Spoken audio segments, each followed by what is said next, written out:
앞으로 여행 판도가 영원히 바뀔 것이라고 에어비앤비 최고 경영자가 관측했습니다. 그런가 하면 인스타그램에 올리기 좋을 만한 매력이 많은 여행지 순위 탑 50군데가 발표가 됐습니다. 또 이건 미국에는 80년 전인 1940년 이전에 지어진 집들이 전체 주택의 10% 이상을 차지하고 있고 일부 도시는 50%를 넘기기도 하는 것으로 나타났습니다.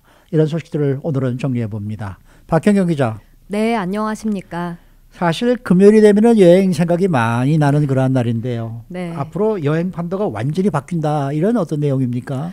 지금은 사실 어쩔 수 없지만 팬데믹이 끝나면 그래도 예전과 같이 여행할 수 있지 않을까 하면서 기다리는 분들 많으실 텐데요. 네. 그런데 코로나19 사태 이후에도 여행 판도가 영원히 뒤바뀔 것이란 관측이 나왔습니다.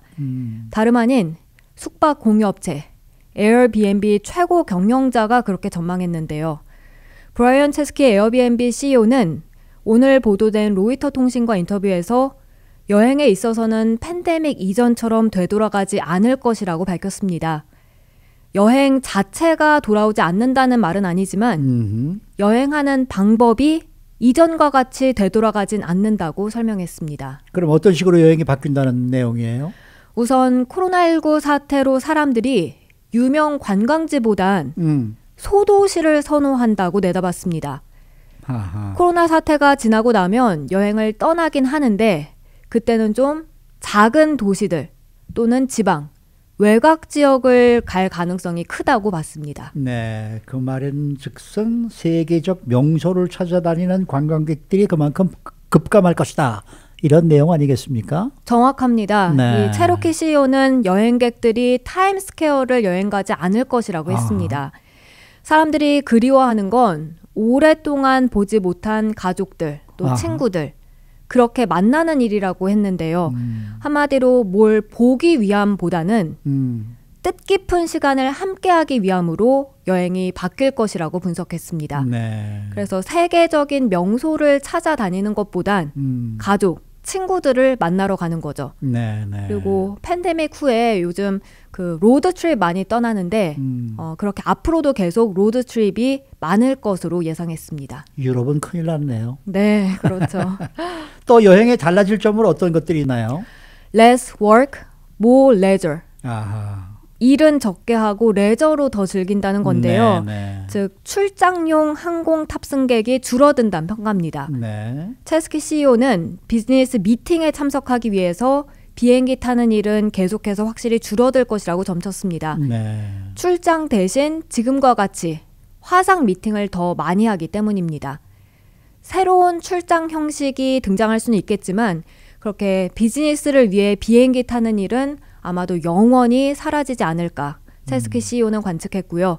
일보다는 즐거움 그 자체를 위해서 여행을 더 많이 갈 것으로 예상했습니다. 네. 그나저나 이 에어비앤비는 팬데믹 후에 여행이 많이 줄어들었는데 이 타격이 좀 심각하겠어요? 네, 에어비앤비는 지난해 초반 코로나19 충격으로 사업 규모가 80% 감소했는데요. 하지만 셧다운이 좀 완화되고 나서 이후 반등에 성공했습니다. 여행객들이 숙소로 도심 호텔 대신 외곽 지역의 주택으로 눈을 돌리기 시작하면서 지난해 3분기에만 흑자를 냈습니다. 2억 1,900만 달러 흑자였습니다. 그리고 에어비앤비는 지난해 12월 뉴욕 증시에 상장했죠. 그러고 나서 주가 변동이 꽤 있긴 했습니다만 네. 어제는 10% 정도가 뛰면서 최고가를 찍었습니다. 네. 물론 오늘 아침에는 뉴욕 증시 3대 지수 모두 하락하는 가운데 에어비앤비 역시 한 5% 정도 떨어지고 있습니다. 그 여행이라는 게 말이죠. 저는 어디서 들었는데 이 두 가지가 있다 그래요. 하나는 자연을 감상하는 여행이 있고 또 하나는 역사를 찾아가는 여행이 있다. 그러니까 우리가 예를 들어서 그랜드 캐니언을 간다 그러면은 자연을 보러 가는 거 아니겠습니까? 그렇죠. 또 유럽의 이태리, 로마를 찾아간다는 거는 역사를 찾아가는 거 아니겠습니까? 네네. 그러니까 이렇게 팬데믹 후의 여행은 역사보다는 자연을 감상하는 여행이 더 많아지지 않을까 이런 생각이 좀 드네요. 네, 그렇겠네요. 아무래도 네. 확실히 자연 쪽을 더 많이 자연 쪽을 더 구경할 많이 것 볼 것 같습니다. 같아요. 네. 뭐 이건 제 생각입니다만은 꼭 그럴 것 같은 느낌이 들어요. 네. 자, 그런가 하면은 여행 정보 전문 업체가 이 매력이 많은 여행지 순위를 발표했다는데 어떻습니까? 네, 그냥 매력 많은 여행지가 아니라 소셜 미디어, 네네. 인스타그램 아시죠? 네네. 그 사진 주로 찍어서 올리는 그 인스타그램에 올릴 만한 세계 유명 도시, 국가 탑 50군데입니다. 영어로는 Most Instagrammable Spots입니다. 네. 목적지별로 해시태그가 붙은 횟수, 잠재 여행객 대상 설문조사 결과, 자체 편집팀 평가 등을 종합해서 순위를 선정했다 하는데요. 인스타그램에 올릴 사진을 찍기에 가장 좋은 곳, 가장 사진이 잘 받는 그런 장소들입니다. 글로벌 영어망을 갖춘 빅7 트래블이란 데서 선정한 겁니다. 근데 제가 생각하기엔 좀 의외인 것도 있었습니다. 먼저 50위부터 보면 50위가 그리스 아테네입니다. 43위는 프랑스 니스고요. 네. 또 33위가 한국 서울입니다. 그래요? 네, 이 서울은 좀 더 순위가 높아야 되지 않나. 제 개인적으로는 그렇게 생각했습니다. 네. 서울이 33위에 오른 이유가 뭐예요? 오래된 사찰들과 북적거리는 현대 도시 분위기가 놀랍게 조화를 잘 이루는 한국의 수도라고 여기서 소개를 했는데요. 그렇기 때문에 충분히 가볼 만한 가치가 있다고 평가했습니다. 네. 이어 서울을 여행할 땐 선택을 해야 한다고 말했습니다. 당신을 수백 년 전 과거로 데려갈 고궁과 사찰들을 돌아볼 건지 아하. 아니면 현대적인 서울의 분주함, 그런 북적거림을 누려볼 건지 그 두 가지 중 하나를 결정해야 한다고 했습니다. 네네. 그리고 또 한 가지 팁을 더 준 게요. 어떤 걸 선택하든 명동거리에서 사진 찍는 것은 잊지 말라고 했습니다. 근데 요즘 뭐 명동이 텅 비었다 그러던데. 지금은 아무래도 좀 말이에요. 그렇죠. 나머지 다른 순위도 좀 알아볼까요?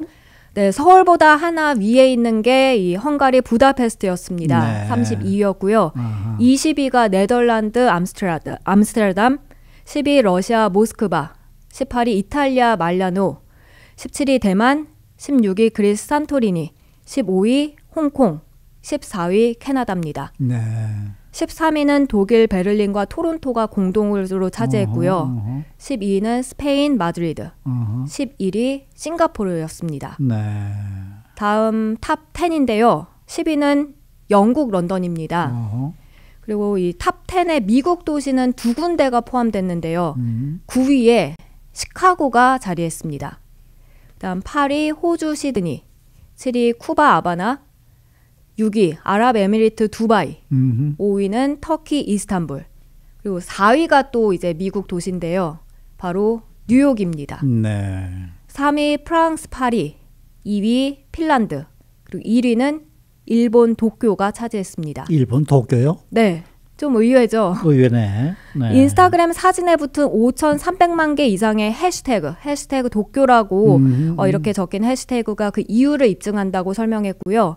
또 LA는 찾아보니까 50위 안에 들진 않았습니다. 그래서 빅7 트래블은 여행 계획 세우면서 이 목적지가 이제 인스타그램에 올릴 사진을 찍기에 얼마나 좋은지 그걸 고려하는 사람들이 늘어나고 있다면서 요즘 여행업계에서 가장 큰 영향을 미치는 트렌드 가운데 하나라고 꼽았습니다. 그러니까 말씀하신 대로 지금 인스타그램에 올릴 사진을 찍기 좋은 도시 순환입니까 이게? 네, 그렇습니다. 저건 관계 아무것도 없네요. 자, 다음은 미국 주택시장 소식입니다. 매입자 다수가 신축주택 선호 경향을 보이지만은 이 공급 물량에는 제한이 있죠. 특히 미국에는 80년 전인 1940년 이전에 지어진 집들이 전체 주택의 10% 이상을 차지하고 있고 일부 도시에서는 50%를 넘기고 있다. 이건 어떤 내용입니까? 연방 센서스국 자료를 보면 2019년 미국 전역을 기준으로 했을 때 1940년 이전에 지어진 집이 전체 12.3%에 달했습니다. 반면 건축된 지 5년 이하인 집은 단 4.6%에 불과했습니다. 공기청정용 필터 제조사, 필터 바이사가 이 미 중대형 도시들을 대상으로 1940년 이전에 지어진 집이 차지하는 비율을 조사한 결과인데요. 뉴욕주 2대 도시인 버팔로에 1940년 이전에 지어진 집은 전체 무려 59.8%, 와. 거의 60%를 차지해서 1위에 올랐습니다. 2위는 미주리주 세인루이스인데요. 58.7%에 달했고요. 네. 3위 로드아일랜드 프로비던스 57.4%였습니다. 또 4위 뉴욕주의 로체스터, 5위 오하이오주 클리브랜드 모두 1940년 이전에 지어진 집이 전체 과반에 달했습니다. 특히 클리브랜드의 경우 2010년 이후 지어진 집은 단 2.6%에 불과했습니다. 이건 LA에도 50년 전에 지은 집들 많죠. 그렇죠. 네, 이게 뭐 웬만한 데는 거의가 다 50년 이상 된 집들이에요, 사실. 네, 근데 LA의 경우에는 이제 신축 건물도 많아서 그런지 네. 이 50위에는 포함되지 않았습니다. 네, 네. 6위부터는 그래도 절반은 안 됐다는 것인데 어디가 있습니까? 6위는 보스턴, 7위 피츠버그고요. 이제 8위가 캘리포니아주인데 북가주 샌프란시스코입니다. 샌프란시스코는 전체 45.1%가 이 1940년 이전에 지어진 집들입니다. 네. 필터바이는 분석 대상에 단독주택 외에 다가구 주택과 아파트 등도 포함됐다고 전했습니다. 이어 1940년 이전에 지어진 집들은 주로 미 북동부 지역에 많이 있다고 했는데요. 특히 매사추세츠, 뉴욕, 로드아일랜드에 30% 이상이 모여 있다고 전했습니다. 네. 반면 알래스카, 애리조나, 또 네바다 여기는 1940년 이전에 지어진 주택 비율은 2%도 채 안 된다고 밝혔습니다. 네. 네, 전미주택건설협회에 따르면요, 2018년도 전체 주택 매입자 31%, 그리고 좀 젊은 층에 해당하는 밀레니얼 세대 41%가 신축 주택을 원했지만요, 매년 실제 거래되는 신축 주택은 단 11%에 불과한 것으로 조사됐습니다. 네. 오늘 잘 들었습니다. 네, 고맙습니다. 네, 박현경 기자였습니다.